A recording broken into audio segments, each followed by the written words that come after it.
Ребята, привет! Иногда блондинке надоедает быть блондинкой. И она приходит за каким-то новым цветом. Так как наша блондинка все-таки в холодной гамме, новый цвет тоже должен быть обязательно в холодной гамме.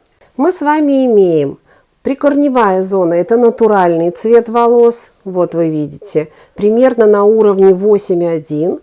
И далее ранее осветленные волосы, и мы красили чуть затемнение от корня, это вот остаточный вот здесь цвет примерно 9,0, 9,1.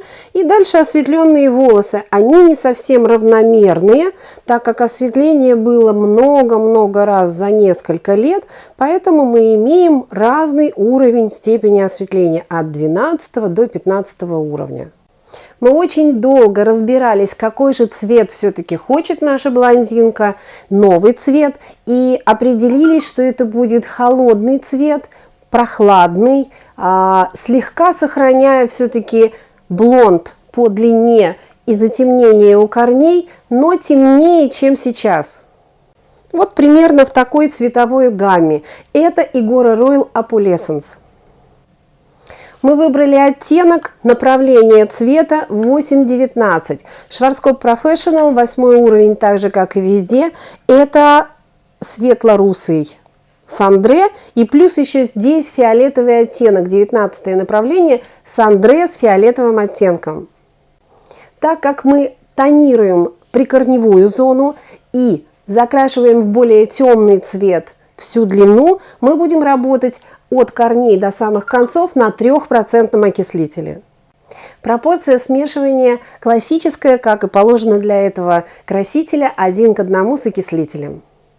Краситель выбран, договоренность сохранена, и мы приступаем к окрашиванию. Ну вот, мы закончили окрашивание. Вы видите, волосы стали более темного цвета, но это все равно в пределах такого темного блонда.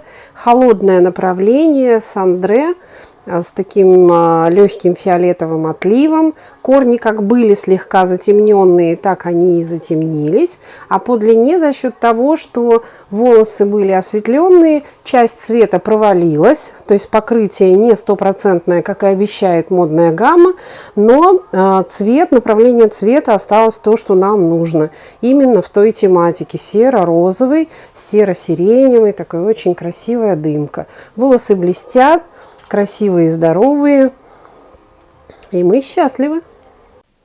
Вот такое окрашивание мы сделали всего лишь одним красителем, и эта цветовая гамма соответствует тому, что мы заявляли. Самое интересное, что краситель ложится так, как мы имеем базу, то есть темнее у корня, светлее по длине. Это нужно учитывать, когда вы делаете окрашивание в один цвет.